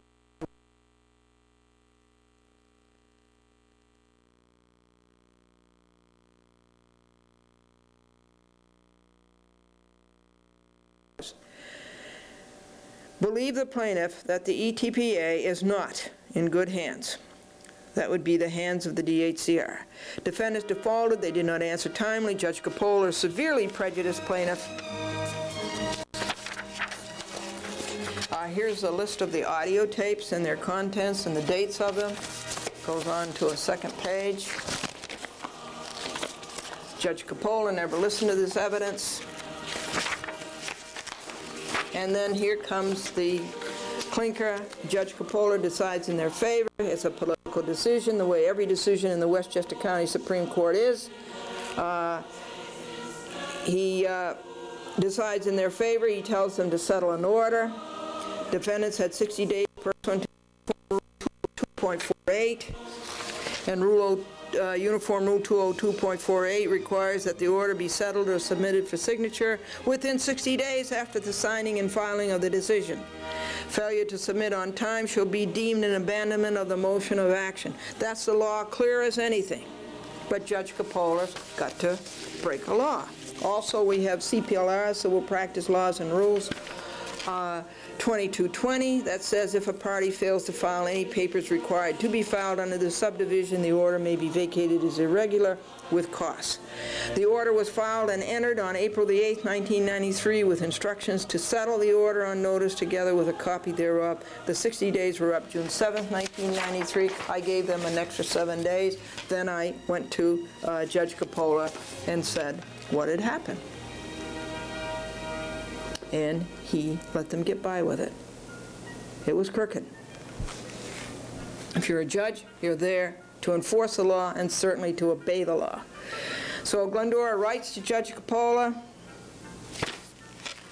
your first decision was bad enough, showing that you did not read the papers, did not understand the issue of negligence, and eschewed upholding the law. Now in this second outrageous decision, you flaunt the CPLR. The CPLR says 60 days, and that's it. Defendant's negligence in abandoning the decision and order shows you the case I was presenting to you. They are negligent. They injured me with their negligence. Worst of all, Governor Cuomo never appeared. Never answered my motion to vacate for abandonment. Never answered. And he still rules in his favor. You don't do your homework, you don't read what is submitted to you, you do not deal with the issues, you go around the perimeter, around and around, and you never touch the core. You do not decide a case on its merits. This is Glendora writing to Judge Capola. You never mention in your decision that Abrams Sanders, that's Abrams, the former Attorney General, Sanders, an Assistant Attorney General, terrible, and Cuomo never appeared. Governor Cuomo would do better pro se. Governor Cuomo, hiding behind Abrams, hiding behind Sanders, never appeared, and Judge Capola condoned. The paper Judge Capola signs is a Blumberg form. It doesn't say decision in order. What is it? What is the title of this thing? Is this worthy of $245? That's what it costs you to file a lawsuit in Westchester County Supreme Court. It is a consumer ripoff. It does not even list the defendants. It does not even mention Cuomo. It does not even fill in the word defendants. Glendora stated pellucidly she was not bringing in Article 78, yet Judge Capola negligently or on purpose misses the big point. The DHCR ripped Glendora off for $10,700, and Judge Capola just sits there on the bench to approve it, to approve the thievery. The DHCR bungles defense all the way, even up to complying with settled order, and Judge Capola is blind to this. The DHCR does not enforce the Emergency Tenant Protection Act, and that's its raison d'etre. The reason taxpayers pay their salaries, but that's okay, by Judge Capola. The landlord breaks at least 10 of the ETPA rules. Ayala, Fernandez, Short, Aponte, Cuomo did nothing about it. Glendora appeals to Judge Capola, and he does nothing about it. Glendora lists 22 negligences committed by these 7 defendants. The White Plains DHCR has 3 months telling Glendora her harassment complaint belongs in the William Street DHCR, and Judge Capola does nothing about the same. The DHCR does not inform Glendora of the extension requested by landlord, and Judge Capola condones this. When the state needs money, the DHCR should collect the fines from landlords, and Judge Capola should see that the DHCR does its job and collects Sanders sends a letter, not a legal paper, and Judge Coppola bases his decision on it. It's not even a legal paper. Defendants make so many misstatements about par and so twist the purpose of the lawsuit that Judge Coppola gets the case convoluted and decides an issue that Glendora didn't even raise. Court of Claims is another phony argument designed as a scurrilous escape. The actions and attitudes of the DHCR caused Glendora emotional disturbance over 12 months, and Judge Coppola ignored this. Defendants lie, there is no cause of action, and judge avoids this. Sanders was improperly answering the action when the Assistant Attorney General in White Plains should have answered it. That's the law. Defendants had no meritorious defense. It was 7 defendants, 6 lawyers against 1 pro se, and add 1 law clerk and 1 judge. The cases Sanders quoted were decided in part by Judge Walker, who was sent to prison. Glendora submits more than 80 pages to Judge Coppola, and he grinds out 10 lines. In Judge Coppola's first decision, he let the bungling DHCR lawyers confuse him that the issue was par. It was not. It was negligences. Francisco is a fine one to talk about timely filing of a par when he missed by 70 days, timely submitting an order. Francisco is a fine one to be talking about good cause shown when he never showed good cause for not timely submitting the order. Francisco was so negligent in his handling of the first Glendora DHCR lawsuit that he was not allowed to touch the second.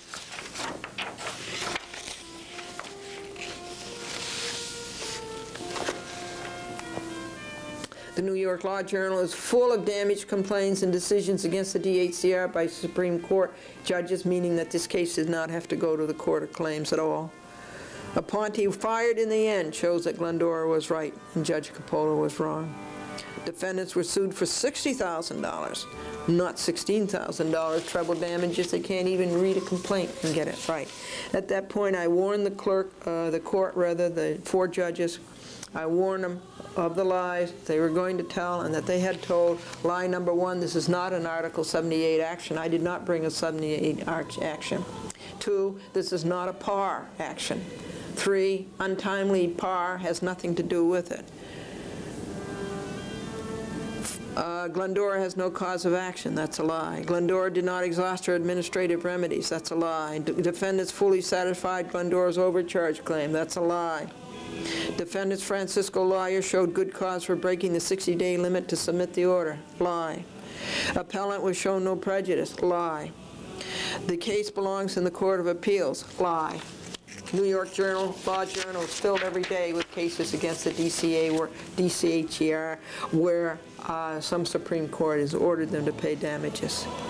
Glendora has not detailed and documented her claims and fit them together. Big lie. Glendora's lawsuit had nothing to do with Aponte's being fired. Lie. Glendora did not raise every point in the administrative proceeding. Lie. Treble damages for a willful overcharge is not mandatory. Lie. Landlord showed a preponderance of evidence that the overcharge was not willful. Lie. Because of these 15 lies, respondents briefed by Lazarus Francisco must be struck from the record. Judge Coppola decided things that a jury should decide. A jury should decide the facts. His job is to decide the law. There were no witnesses sworn, no testimony taken, no trial, no jury, no discovery, no conference. Glendora never saw Judge Coppola eyeball to eyeball, and I told the judges, you are the first judges I have seen eye to eye on this. Defendants have no defense and never will have. Glendora should have on CPLR 3211B1 because defendants had no meritorious defense. Glendora was denied due process. I'll tell you about it later. Glendora was denied due process mandates an unbiased judge with no personal interest in the verdict. Then again, we have the pro se bias, and that is unconstitutional.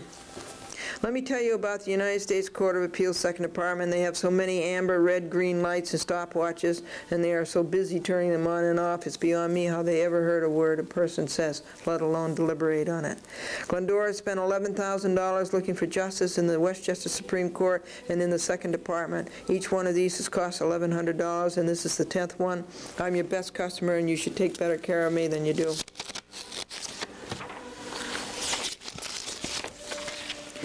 This has damaged our 40-year marriage, my television business, and our church attendance, all those lawbreakers, they're lying lawyers, and corrupt judges. One day, Glendora was monitoring Judge Coppola's court. It was packed. There were 14 jurors in the jury box. There were 6 people at the defense table. There were 4 people at the plaintiff's table. There were 8 people in the gallery. Clerk Mike O'Reilly opened the side door and went like this to Judge Coppola, signaling a telephone call. Judge Coppola got down off the bench and left that courtroom full of people to take a telephone call. Further, these defendants, respondents, and their lawyer, Francisco, do not oppose any of the 37 points stated in plaintiff appellant Glendora's brief. Glendora's appellant's brief is unopposed, and Glendora wins by default. I've been hurt enough. You don't want me hurt anymore, do you? Wherefore, the judgment in the lower court should be reversed upon appeal, and Glendora should find justice at last, after being buffeted by the negligence of defendants, of their defense, and of a negligent court. Plaintiff Glendora should be awarded the relief she sought, $60,000 for 22 negligences, $1,100 costs. Any further relief this court deems just and proper, dated White Plains, New York, April 14, 1995. Yours in truth, Glendora. Amen. God bless you all, and Pax Vobiscum.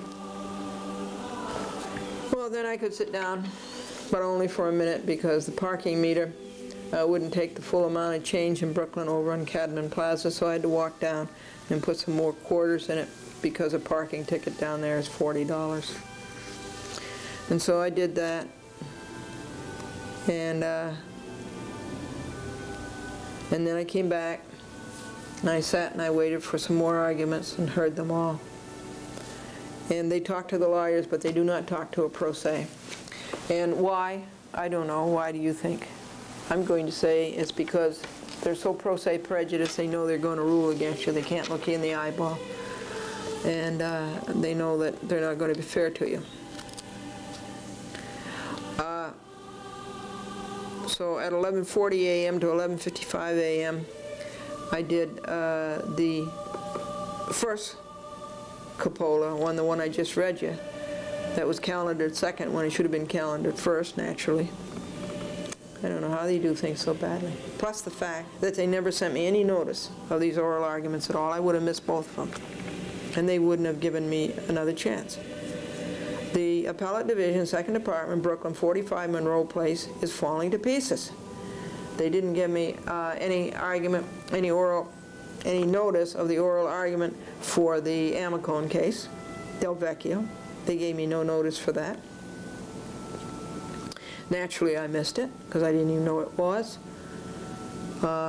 So they're really going all to pieces down there, and then they calendar everything backwards. So I did my oral argument for Coppola 2. The next one I'm going to read you from 11:40 a.m. to 11:55 a.m., and Francisco did 3 minutes. And he told every lie. Well, he told about 6 of them that I said, that I predicted he would tell. I had just told the panel a few minutes ago, these are the lies he's going to tell you. And he did one, every one. Article 78, which is a lie. Par, which is a lie. Court of Claims, which is a lie. Treble, not mandatory, which is a lie. It was pathetic. I sat down, and Francisco came over, and he offered his hand to shake. I turned my back. Yuck. After all those lies? No way. He's got a long way to go. He's got to admit what he did. He's got to repent. He's got to atone. He's got to declare that he'd never do it again. Then maybe a handshake. Okay, now we go to the first bad Coppola decision. I should have given them a copy of my oral argument. I never saw anybody do that before, but since they don't listen to you and they don't read your work, you know, you have to try everything.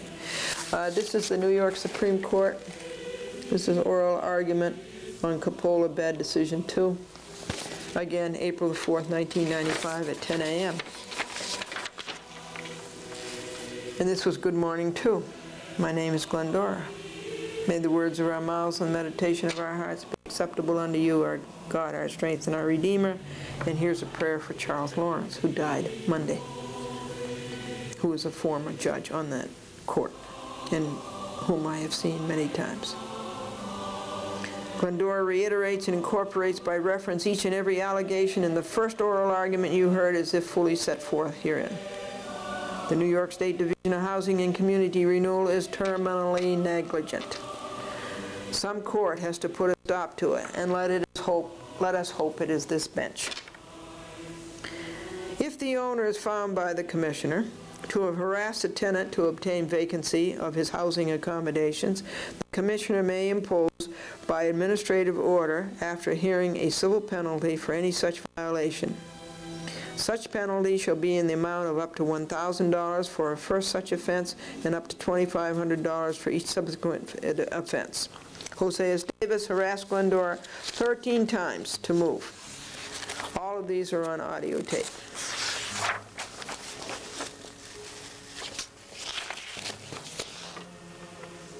Now you see the first offense here?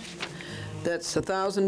The second offense, $2,500. The third offense through times 7 to the ninth offense is $17,500. The total penalty is $21,000.